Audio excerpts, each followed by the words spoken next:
برادران ملت اسلامی، السلام علیکم ورحمۃ اللہ وبرکاتہ۔ الحمد للہ وکفا وسلام علی حبیبہ المصطفیٰ، اما بعد فاعوذ باللہ من الشیطان الرجیم، بسم اللہ الرحمن الرحیم۔ ان ینصرکم اللہ فلا غالب لکم وان یخذلکم فمن ذا الذی ینصرکم من بعدہ وعلی اللہ فلیتوکل المؤمنون۔ صدق اللہ مولانا العظیم۔ بارگاہ رسالت معاب صلی اللہ علیہ وسلم میں درود پاک کا ہدیہ پیش کریں۔ اللہم صلی علی سیدنا و مولانا محمد معدن الجود والکرم وآلہ واصحابہ الکرام وابنہ الکریم وبارک وسلم صلاة دائمتا سرمدا ابدا۔ اللہ عز و جل قرآن عظیم میں فرماتا ہے، اگر اللہ تمہاری مدد کرے تو کوئی دوسرا غالب آ ہی نہیں سکتا۔ ان ینصرکم اللہ فلا غالب لکم، تم پر کوئی غلبہ حاصل نہیں کر سکتا اگر اللہ تمہاری مدد کرے۔ وَإِن يَخْذُلْكُمْ فَمَنْ ذَا الَّذِي يَنْصُرُكُمْ مِنْ بَعْدِهِ، اور آگے اللہ فرماتا ہے، اور اگر اللہ تمہیں چھوڑ دے یا گرا دے تو کون ہے اس کے بعد جو تمہاری مدد کرے؟ کوئی ہے جو اللہ کے علاوہ تمہاری مدد کر سکتا ہے؟ جب نہیں ہے تو پھر آگے ہونا کیا چاہیے؟ وَعَلَى اللَّهِ فَلْيَتَوَكَّلِ الْمُؤْمِنُونَ، تو مومنوں کو چاہیے کہ وہ صرف اللہ پر بھروسہ کر کے رہیں۔ فتح، نصرت، مدد، یہ سب جو چیزیں ہیں بہت سارے لوگوں کے ذہن و دماغ میں ایسے ہے کہ فوراً آ جانا چاہیے۔ کوئی بھی فتح ہو، کوئی بھی مدد ہو، بغیر تمہارے اسٹرگل کیے ہوئے، بغیر مصیبت اٹھائے ہوئے نہیں ملے گی۔ اگر فتح و نصرت یوں ہی آپ کو روزانہ ملنے لگ جائے تو کیا رسول پاک صلی اللہ تعالیٰ علیہ وسلم مدینہ طیبہ میں بیٹھ کر دعا کرتے تو ساری چیزیں فتح یاب نہیں ہو جاتی؟ آپ صلی اللہ تعالیٰ علیہ وسلم کو بدر میں جانے کی ضرورت کیا پیش آتی؟ احد میں اپنے 70 جوان صحابہ کی شہادت پیش کرنے کی ضرورت کیا پیش آتی؟ اور اسی طرح سے خیبر ہو کہ حنین ہو کہ طائف ہو، کتنی جنگیں ہیں جس میں اپنی جان کی بازی لگائی صحابہ نے۔ سب سے بڑا معرکہ تو کربلا کا دیکھیں آپ، جہاں پورا کا پورا خاندان شہید ہو گیا ہے۔ تو فتح و نصرت بغیر قربانی کے اور بغیر تکلیف کے ایسی ہی آ جائے؟ آج کے زمانے میں ہم سوچ کر کے بیٹھے، ایسا نہیں ہوتا۔ اسلام زندہ ہوتا ہے ہر کربلا کے باہر، اور اللہ کی مدد آتی ہے، یہ بھی نہیں ہے کہ نہیں آئے گی۔ کچھ لوگ مایوس ہوتے ہیں، کچھ لوگ نروس ہو جاتے ہیں اور بھاگنے پر مجبور ہوتے ہیں۔ یہ امتحانات کی گھڑی ہوتی ہے۔ ایک حدیث پاک میں آپ کو بتاتا ہوں، اللہ کے نبی صلی اللہ تعالیٰ علیہ وسلم ارشاد فرماتے ہیں کہ آخر زمانے میں ایک ایسی عظیم جنگ ہوگی ایمان والوں کی اور رومیوں کے درمیان۔ کفار و مشرکین ہیں اور مسلمین ہیں۔ اس کو ملحمۃ الکبریٰ کہا گیا ہے، قیامت سے قریب ہونے والی یہ سب سے بڑی جنگ ہے۔ اسی سے آپ اندازہ لگائیں، اللہ کے حبیب صلی اللہ علیہ وسلم ارشاد فرماتے ہیں کہ اس میں کفار و مشرکین 80 جھنڈوں کے نیچے آئیں گے، اور ہر جھنڈے کے نیچے 12,000 کی فوج ہوگی، جو تقریباً حساب کرنے پر 9,60,000 کی فوج بن جاتی ہے۔ اگر وہ مومنین سے مقابلہ کرنے کے لیے اتنی بڑی فوج ایک جگہ جمع ہوتی ہے تو پھر اس جنگ کا اندازہ کریں کتنی بڑی۔ اس کو الملحمۃ الکبریٰ کہا گیا ہے اس لیے کہ اس میں گوشت کے چھیتڑے اڑیں گے۔ ملحمہ جو کہا گیا ہے عربی میں کہ گوشت کے ٹکڑے ٹکڑے دیکھے جائیں گے، اس قدر اس میں جانیں جائیں گی۔ اس جنگ کے متعلق جو اللہ کے حبیب صلی اللہ علیہ وسلم نے پیشین گوئی کی ہے، جو پہلے سے خبر دی ہے، وہ کیا ہے؟ فرمایا کہ پہلا دن جب ہوگا مقابلہ کا تو اس میں مسلمانوں کی جماعت میں تعداد کتنی ہوگی یہ تو نہیں بتایا گیا۔ کفار و مشرکین کے تو بتا ہے کہ 80 جھنڈوں کے نیچے آئیں گے، لیکن مسلمان اور مومنین جو لڑ رہے ہیں ان کی تعداد کا کوئی علم نہیں ہے ہمیں، لیکن یہ پتا ہے کہ ان میں سے 1/3، ایک پوری جماعت کا 1/3 حصہ میدان چھوڑ کر بھاگ جائے گا۔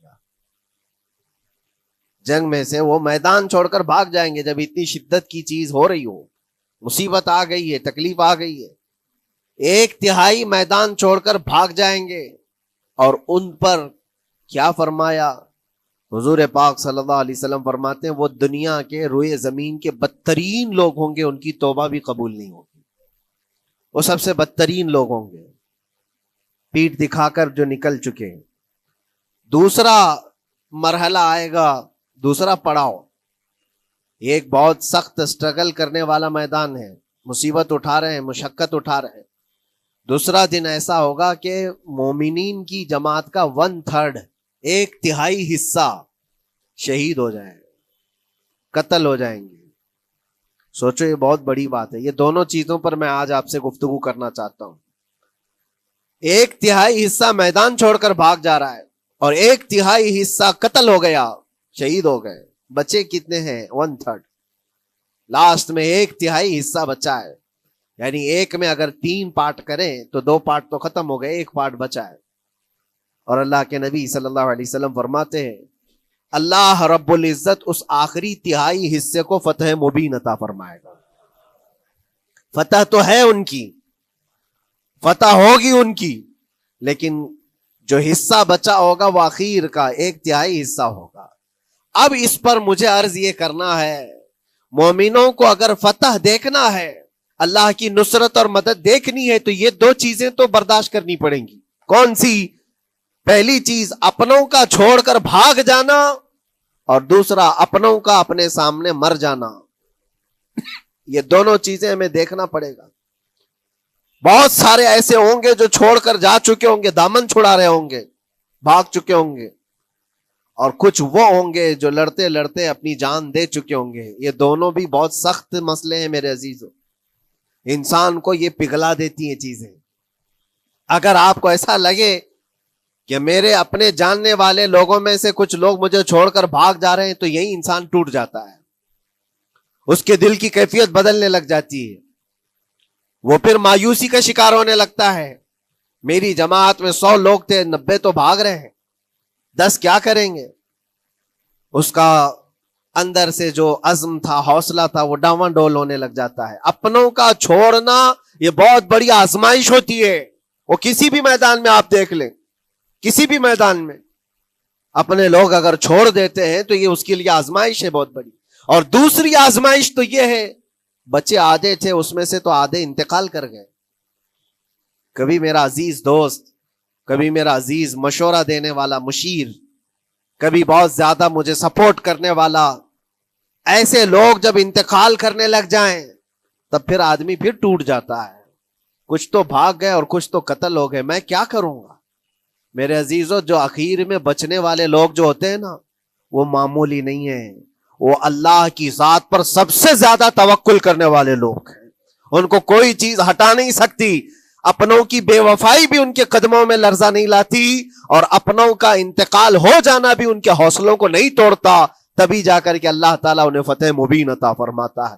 اور یہ چیز ملحمت الکبریٰ میں دیکھی جانے والی تھی, دیکھی جانے والی تھی, جو قیامت کے قریب ہونے والی جنگ ہے.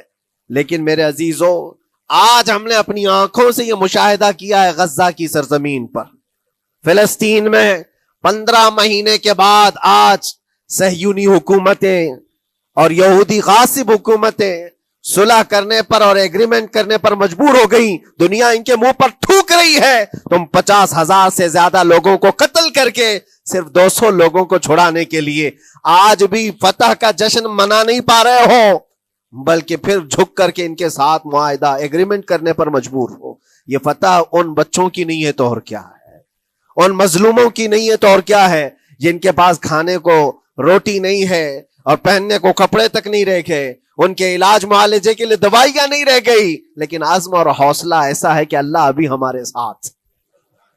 میرے عزیزوں, ان کے توکل اور ان کے عزم کے متعلق یہ صرف اور صرف اخبار کی باتیں نہیں ہیں, سوشل میڈیا کی باتیں نہیں ہیں.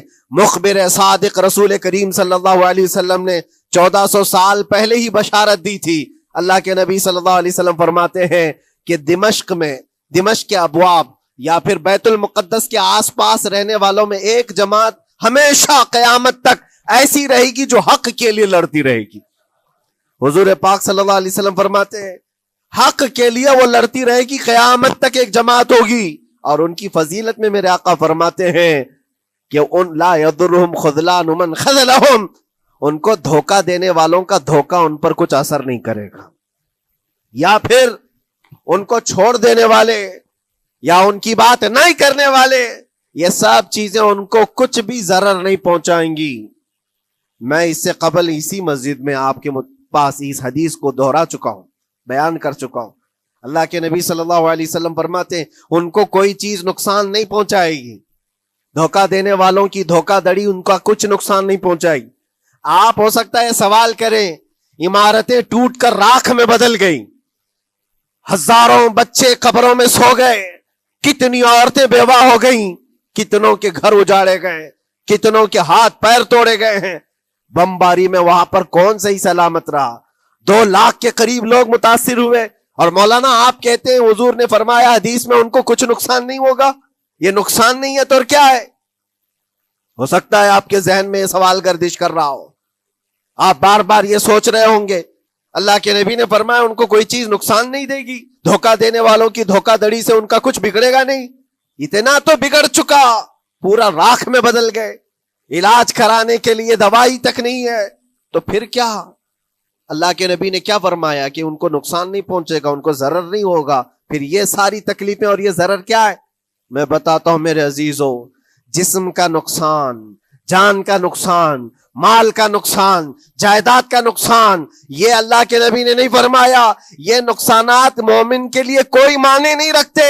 اگر ایمان سلامت ہے تو پوری کائنات سلامت ہے، اور یہ اللہ تبارک و تعالیٰ نے آج تک ان کے ساتھ رکھا ہے. ان کا ایمان محفوظ ہے، ایمان موجود ہے، جس کی وجہ سے یہ سارے نقصانات کچھ معنی نہیں رکھتے. اس لیے کہ یہ تکلیفیں، یہ جو ساری مصیبتیں آئی ہیں، اس پر تو اللہ تعالیٰ نے اجر عظیم کا وعدہ فرمایا ہے، اجر عظیم کا وعدہ فرمایا ہے. ہاں اگر ایمان ہی چلا جاتا تو پھر کون سی جنت ملتی، کون سی خوشبو جنت پاتے؟ کچھ نہیں ہوتا. ایمان سلامت ہے، جس کی وجہ سے انہیں دنیا میں بھی اللہ سرخروئی عطا فرمائے گا.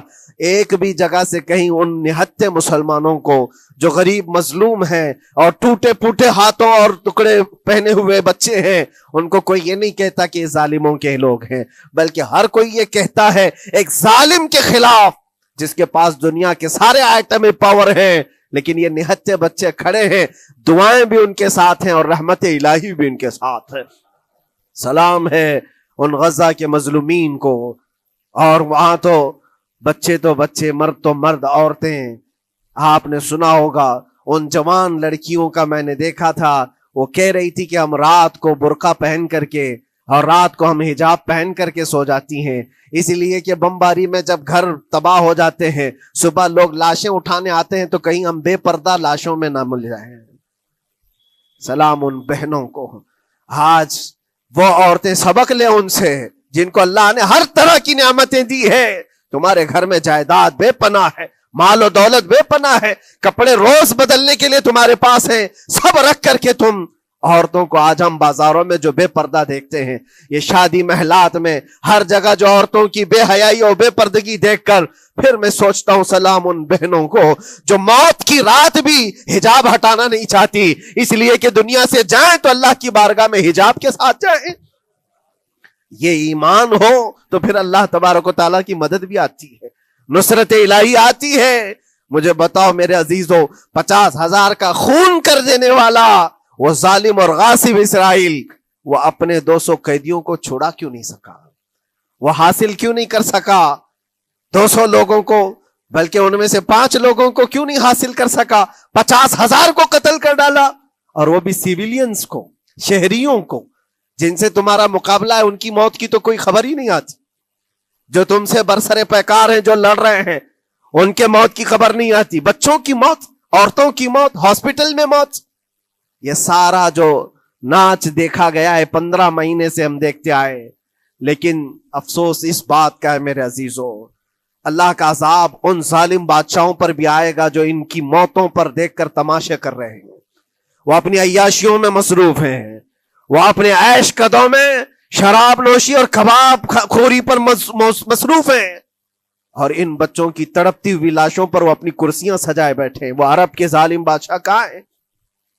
جن کے گھروں میں سونے کے ٹوائلٹ بنائے گئے ہوں، جو سونے کی کرسی پر بیٹھ کر کے حکومت اور تخت بچھاتے ہوں، میرے عزیزو ان کی بھی پکڑ آنے والی ہے، آپ انتظار کرو، کیونکہ اللہ تعالیٰ قرآن میں فرماتا ہے وَسَيَعْلَمُ الَّذِينَ ظَلَمُوا أَيَّ مُنْقَلَبٍ يَنْقَلِبُونَ، ان قریب ظلم کرنے والے یہ پہچان لیں گے کہ اللہ ان کو کس پلٹی میں گرائے گا، وہ کس پلٹی میں، کس کھائی میں جا کر کے گریں گے۔ اندازہ کرو، ظالم صرف وہی نہیں ہے جو بمباری کرتا ہے اور قتل عام کرتا ہے، ظالم وہ بھی ہے جو تماشائی بن کر کے لوگوں کا سپورٹ کرتا ہے، ان لوگوں کو سراہتا ہے جو ظلم کر رہے ہیں۔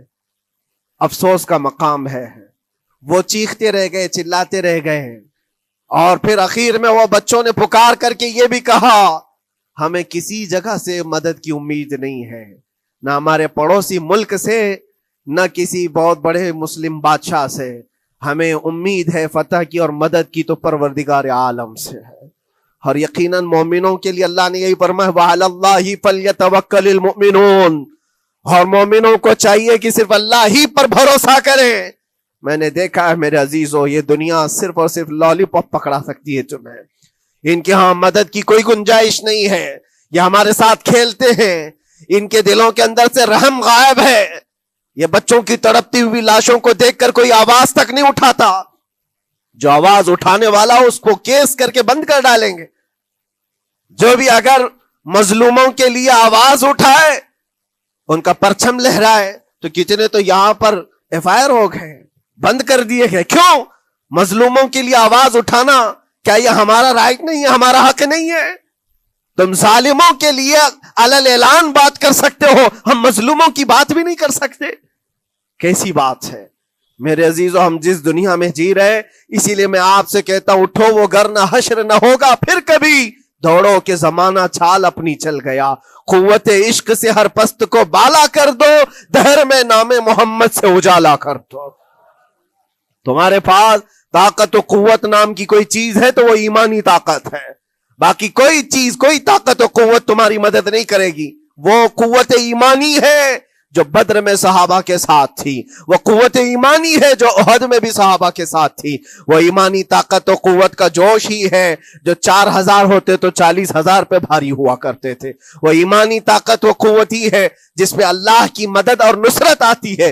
آج مومنو، آپ سب سے زیادہ اللہ پر توکل کرو، اللہ پر بھروسہ کرو۔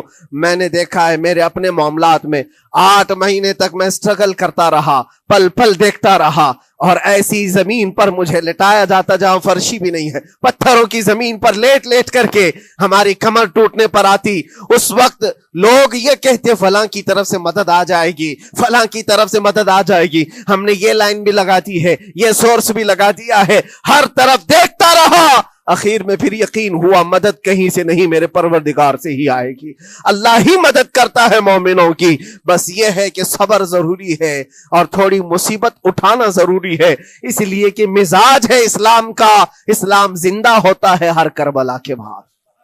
اپنی قربانیاں دو اور قربانیاں ضائع نہیں ہوتی، رنگ لائیں گی، ہماری شہادتیں رنگ لائیں گی، ان بچوں کی شہادتیں رائے گاہ نہیں جائیں گی جو 40,000 کے قریب شہید ہو چکے ہیں، وہ رنگ لائے گی۔ فتح بیت المقدس کے لیے ان کی قربانیاں، ان کی شہادتیں ایک عظیم باب بن کر کے نکلیں گی، ایک عظیم دروازہ بن کر کے نکلیں گی۔ آپ انتظار کرنا، وہ دن قریب آ رہا ہے جس کے متعلق میرے مصطفیٰ نے بشارتیں دی ہیں۔ ایک وقت وہ آئے گا جب امام مہدی کا ظہور ہوگا اور صرف پرچم اسلام لہرائے گا، وہ دن آئے گا، یہ قربانیاں ضائع نہیں جائیں گی میرے عزیزوں۔ اور اللہ کریم نے قرآن میں فرمایا، آپ لوگ ڈرتے ہوں گے مولانا پھر سے یہ ساری چیزیں بول رہے ہیں، ان کو برا لگے گا، ان کو برا لگے گا، بہتوں کو برا لگے گا، یہ میری بات نہیں، قرآن کہتا ہے وَلَوْ كَرِهَ الْكَافِرُونَ وَلَوْ كَرِهَ الْمُشْرِكُونَ۔ اللہ قرآن میں فرماتا ہے يُرِيدُونَ لِيُطْفِئُوا نُورَ اللَّهِ بِأَفْوَاهِهِمْ، لوگ تو چاہتے ہیں اللہ کے چراغ کو اپنے منہ کے پھونکوں سے بجھا دیں، اللہ کے چراغ کو اپنے منہ کے پھونکوں سے بجھا دیں۔ اللہ کا چراغ اسلام ہے، اللہ کا چراغ یہ قرآن ہے، اللہ کا چراغ رسول پاک کی ذات ہے، اور ظالم یہ چاہتے ہیں اپنے منہ کے پھونکوں سے اس چراغ کو بجھا دیں۔ اور قرآن کہتے ہیں واللہ متم نورہ، اللہ تعالیٰ اپنے نور کو، اپنے چراغ کو مکمل کر کے رہے گا اور پوری دنیا میں غالب آ کر رہے گا۔ آخر میں یہ جملہ اللہ نے فرمایا، اگرچہ کافروں یہ بات ناپسند کرتے ہوں، اگرچہ مشرک یہ بات ناپسند کرتے ہوں، میں نہیں کہہ رہا، اللہ کہہ رہا ہے یہ بات تو بری لگے گی ہی۔ ایسا کیوں بولتے ہیں؟ اس لیے کہ یہ ہونے والا ہے جو قرآن نے کہا۔ یاد رکھو، زمین اوپر جا سکتی ہے، آسمان نیچے آ سکتا ہے، لیکن میرے رب کا فرمان کبھی ٹل نہیں سکتا۔ جو قرآن نے کہا ہے وہ ہو کر رہے گا، اور اسی پر ایمان ہم سب مومنوں کی شان ہے، ہم سب مومنوں کی شان ہے۔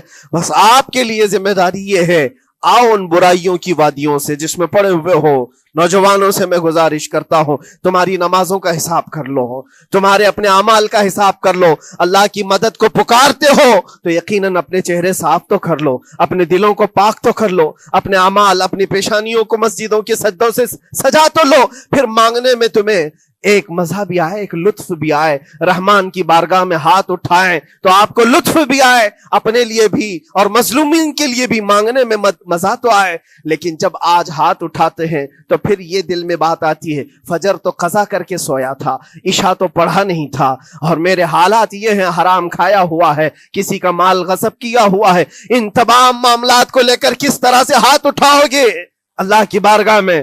پہلے اپنے آپ کو پاک کر لو میرے عزیزو۔ جب صاف ستھرے ہو جاؤ تو پھر اللہ کی مدد بھی آئے گی۔ اس لیے کہ دنیا میں ہم نے دیکھا ہے، صاف پیالہ لے کر کے آؤ گے تو دودھ بھی ڈالا جا سکتا ہے اور مٹھائی بھی دی جا سکتی ہے، لیکن پیالے میں ہی کیچڑ بھر کر کے لاؤ تو دودھ دینے والا کیا اس میں دودھ ڈالے اور مٹھائی دینے والا کیا اس میں مٹھائی ڈالے۔ یہ تو دنیا والوں کا دستور ہے، بلا تشبیہ و بلا تمثیل۔ اپنے پاک دلوں کو لے کر اللہ کی بارگاہ میں جاؤ تو فوراً تمہارے لیے مدد بھی آ جائے، فوراً مدد بھی آ جائے۔ اللہ کریم ان غزہ کے نہتے اور مظلوم مسلمانوں کی فتح کو سدا قائم و دائم رکھے، اور ان کے ٹوٹے پھوٹے بکھرے گھروں کو اللہ تعالیٰ پھر سے آبادی عطا فرمائے، ان کے کمزوروں کو مولا طاقت و قوت عطا فرمائے، ان کے شہیدوں کو مولا اجر عظیم نصیب فرمائے، ان کی بیواؤں کو مولا صبر جمیل عطا فرمائے، ان کے یتیموں کو مولا طاقت و قوت عطا کرے، ان کی مسجدوں کی آواز اور ان کی گونج کو مولا پھر سے بلندی عطا فرمائے، اور ان کے صبر اور ان کے استقامت اور ان کے حوصلے کو مولا پورے دنیا کے مومنین کے دلوں میں قائم عطا فرمائے۔ ان کے ہر طرح کے حوصلے، ان کے صبر اور ان کے مجاہدانہ استقلال کو مولا ہم سب کے لیے ذریعے نجات عطا فرمائے۔ ہماری نسلوں کے لیے اللہ تعالیٰ ایک سبق آموز حکایت عطا فرمائے۔ مولا کریم تیرے دربار میں دعا ہے، ہم سب کو بزدلوں کی جماعت سے نجات عطا فرما۔ مولا ہم کو منافقین اور مشرکین اور کافرین کے وسوسوں اور ان کے تمام فتن و شرور سے محفوظ فرما دے۔ ہم سب کو ظالموں کے ظلم سے بچا، فتینوں کے فتنے سے بچا، شرین کے شر سے بچا، حاسدین کے حسد سے بچا، جلنے والوں کی جلن سے محفوظ فرما۔ خدایا قدیر و جبار، آخری سانس تک ہمارے ہاتھوں کو غیروں کے سامنے پھیلنے سے محفوظ فرما دے۔ تو اپنا اور اپنے حبیبوں کا محتاج بنائے رکھ۔ وآخر دعوانا ان الحمدللہ رب العالمین۔ السلام علیکم۔